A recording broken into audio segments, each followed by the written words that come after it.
साथियों नमस्कार, स्वागत है आपका फेल स्टडी मंत्रा यूट्यूब चैनल पर। तो साथियों यूपी ट्रिपल एस सी लेखपाल 2022 जो परीक्षा हुई थी 31 जुलाई को, उसकी फाइनली आंसर की जो रिवाइज्ड आंसर की है जारी कर दी गई है। रिवाइज्ड आंसर की आने के बाद जो साथी बहुत सारे छात्र छात्राओं के नंबर बढ़ने चाहिए थे, न बढ़े हैं और ना घटे हैं कुछ के, और कुछ के घट गए हैं, कुछ का एक आध नंबर बढ़ गया है। बस ये सिनारियो रहा है, ज़्यादातर छात्रों के नंबर घटे हैं। ठीक है, अब देखो इसकी जो कट ऑफ, अब जो रिवाइज आंसर की आ गई, इसकी कट ऑफ क्या रहने वाली है। दूसरा, एक एनटीपीसी का रिजल्ट भी कल ही जारी किया गया है, उससे अब इसकी कट ऑफ पर क्या फ़र्क पड़ेगा लेखपाल की पे। दूसरा देखो, जो रिवाइज आंसर की कोर्ट ने दी है, मतलब आयोग ने दी है, उसमें बहुत सारी गलतियां हैं। अब बच्चे तैयारी कर रहे हैं कहाँ पर, कोर्ट जाने की। किसके लिए, जो प्रश्नों पर जो गलत प्रश्न है उनको आंसर को कंसीडर नहीं किया गया आयोग के द्वारा, उस पर। तो ठीक है साथियों, सबसे पहले बात करता हूँ आपके लिए मैं कट ऑफ कितना जा सकता है। उसके बाद जो रॉन्ग क्वेश्चन है उस कौन कौन से प्रश्नों पर जो छात्र छात्रा हैं वो रिट लगाने की तैयारी कर रहे हैं। ठीक है साथियों, देखते हैं पहले सबसे पहले cut off. Authentic cut off की बात करूंगा, एकदम इसमें कोई वो नहीं है कि इससे ज़्यादा कट ऑफ नहीं जा सकती आपकी। देखो साथियों, मैंने पहले भी एक वीडियो बनाया था कट ऑफ पर, और ये फाइनल वीडियो होगा मेरा कट ऑफ पर, क्योंकि अब रिवाइज्ड आंसर की आ गई है। तो रिवाइज्ड आंसर की आने के बाद क्या सिनारियो रहेगा कट ऑफ का। देखो सबसे पहले मैं उदाहरण मैंने पहले भी बताया था आपको, जैसे मैंने कहा था यूपीएसआई को आप देख सकते हो, कंसीडर कर सकते हो कट ऑफ के लिए, क्योंकि कोई आधार तो होना चाहिए आपको कट ऑफ का, कितनी कट ऑफ जा सकती है। देखो साथियों, यूपीएसआई में बहुत सारे लेवल पर चीटिंग हुई थी, उसके बावजूद भी जो जनरल का कट ऑफ था ना, उसमें 78% गया था। मात्र कितना, 78%, मतलब ऐसे मान लो 100 में से 78 नंबर। एससी का गया था 69 नंबर पे, एसटी का गया था तुम्हारा 60 नंबर पे मात्र, ओबीसी का गया था 76 नंबर पे, और ईडब्ल्यूएस का गया था आपका 75 नंबर पे, और महिला जो फीमेल्स हैं उनका 73 नंबर पे गया था। ये साथियों जब कट ऑफ था, जब इसमें कोई भी नेगेटिव मार्किंग नहीं थी। नीचे लिख भी रखा है मैंने, क्या नहीं है, इस जो एग्ज़ाम था यूपीएसआई का, इसमें कोई नेगेटिव मार्किंग नहीं थी, तब इसकी कट ऑफ इतनी गई है। दूसरा एक सिनारियो और मैं बताता हूँ, 2018 की भर्ती है, लेकिन यूपी ट्रिपल एस सी की भर्ती है, ये यूपी बीडीओ की भर्ती है, जिसमें जो वैकेंसी थी 1953 थी। जनरल के लिए गया 53, एससी के लिए 386, एसटी के लिए 27 और ओबीसी के लिए 484। 300 नंबर का पेपर हुआ था, 150 क्वेश्चन आए थे। ठीक है, अब देखो इसकी भी कट ऑफ आप देख सकते हो, इसमें कितना बड़ा चंक है, कितना बड़ी, मतलब इसमें भी बहुत बड़े लेवल पे चीटिंग हुई थी, इसीलिए इसकी परीक्षा को निरस्त करके अभी दोबारा से री एग्जाम लिया जा रहा है। किसका, यूपी बीडीओ का। अब देखो यूपी जो जनरल की कट ऑफ गई थी 211 नंबर पे, मतलब 300 में से।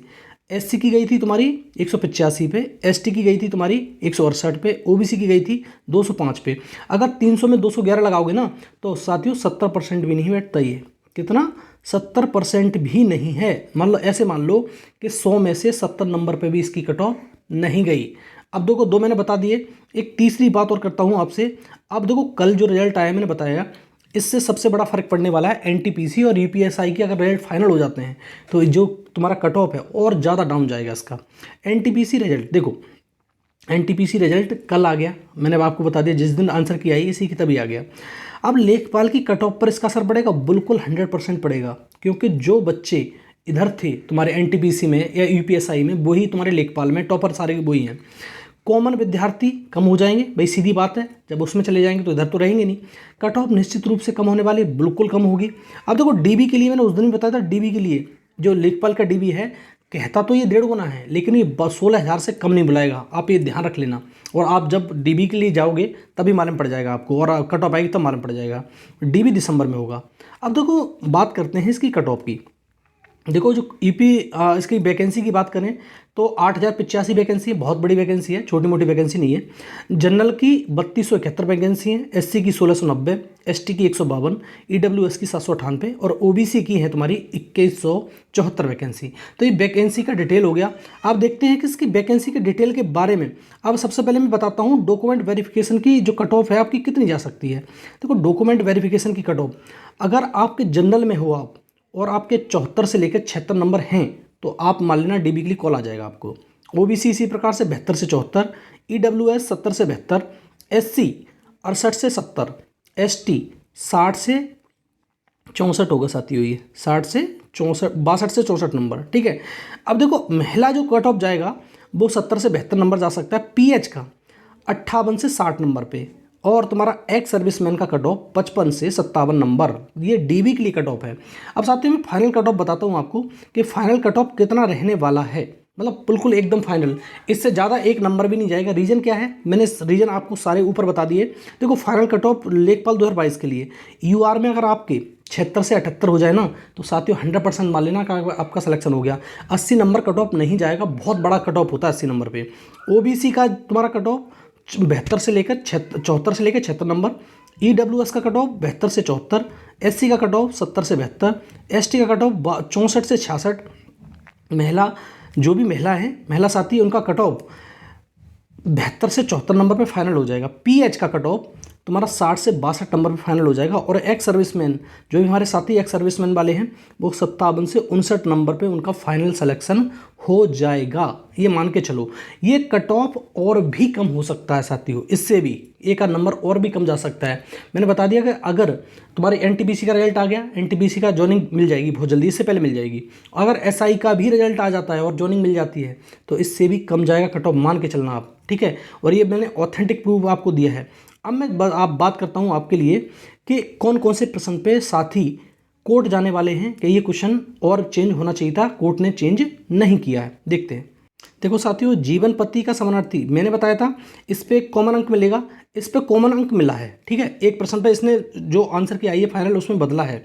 अब देखो दूसरा प्रश्न हरि मोहन को रुपये देता है, इस पे भी बच्चे कोर्ट जाने वाले हैं इस वाले प्रश्न पे, ठीक है। दूसरा एक तीसरा प्रश्न देखो, मृत्युदंड की सजा हुई, मैंने कहा था कि यही होगा पहला, तीसरा, चौथा, और ये सही भी हुआ है। इसका आंसर की आने के बाद ये सही हो गया। लेकिन अगला प्रश्न देखो, एक प्रश्न ये था राष्ट्रीय राजमार्ग सबसे जो यूपी से गुजरता है सबसे लंबा राष्ट्रीय राजमार्ग कौन सा है। अब देखो इस पे बच्चों को सबसे ज़्यादा नुकसान हुआ है। रीजन क्या है, सबसे ज़्यादा लगभग ही मान लो कि 90% बच्चों ने इसका NH2 ही लगाया है, क्योंकि NH2 ही इसका सही है, क्योंकि इसने ये नहीं पूछा कि पुराना नाम क्या था नया नाम क्या था, इसमें गलती की है। 90% का यही है, इसी नंबर इसी चक्कर में इसी क्वेश्चन के चक्कर में छात्र छात्राओं के नंबर घटे हैं। और इसने आयोग ने अब क्या मानना है, इनमें से कोई नहीं, ठीक है साथियों। और 10% बच्चों को फायदा हुआ होगा, इस पर 90% को नुकसान हुआ है इस क्वेश्चन पे। अगला प्रश्न देखते हैं जिसपे कोर्ट जाने वाले बच्चे। देखो एक प्रश्न ये वाला मैंने बताया था जिसपे आबकारी सिपाही भर्ती में आया था, ये 2015 में 8 माना है, 8 ही है, इसका 9 होना चाहिए, इस पे फुल मार्क्स मिलना चाहिए थे आपको, इस पे नहीं मिला, इस पे कोर्ट जाने वाले हैं छात्र। आगे देखो दूसरा है ये वाला क्वेश्चन, मैंने बताया था कि उज्ज्वला योजना, जिसमें क्या है इसकी स्पेलिंग मिस्टेक है, और ये स्पेलिंग मिस्टेक के कारण ये कुछ नहीं कटना चाहिए था और इस पर फुल मार्क्स मिलना चाहिए था, लेकिन इसने कुछ नहीं किया है, इस पर भी छात्र कोर्ट जाने वाले हैं, ये वाला। अगला प्रश्न देखो, ये कन्या विद्याधन हाई स्कूल नहीं, मैंने कहा था इंटर होना चाहिए था, ये क्वेश्चन ही गलत है, इस पर भी आपको फुल मार्क्स मिलना चाहिए था, इस पर भी नहीं मिला, इस पर भी तुम्हारा रिट लगने वाली है। और एक लास्ट एक प्रश्न और देखो, ये वाला फोटोवोल्टिक सेल, इसका तो प्रूफ ऑथेंटिक साइट पे अगर जाओगे तो आपको पड़ा हुआ है 30% ही है, लेकिन इसने मांगा आयोग ने 45% और अपना आंसर भी चेंज नहीं किया है आयोग ने, ये गलती आयोग की है, इसलिए इस पे भी रिट लगने वाली है। अगला लास्ट क्वेश्चन देखो, ये वाला देखो, मैंने कहा था इस प्रश्न का उत्तर चेंज हो सकता है, एक या डी दोनों मान सकता है, लेकिन इसने कोई भी चेंज नहीं किया है, तो इस पे भी तो मैंने बता दिए 5 प्रश्नों पर छात्र कोर्ट जाने वाले हैं और इन पे क्या लगने वाली है, रिट लगने वाली है, जिससे थोड़ा बहुत तो फर्क पड़ेगा इस पर, ठीक है साथियों। तो मैंने कट ऑफ के बारे में चर्चा कर ली, आपको कौन कौन से प्रश्न पे बच्चे रिट डालने वाले हैं उस पर चर्चा कर ली, और मैंने A to Z एक एक चीज़ आपको समझाई है।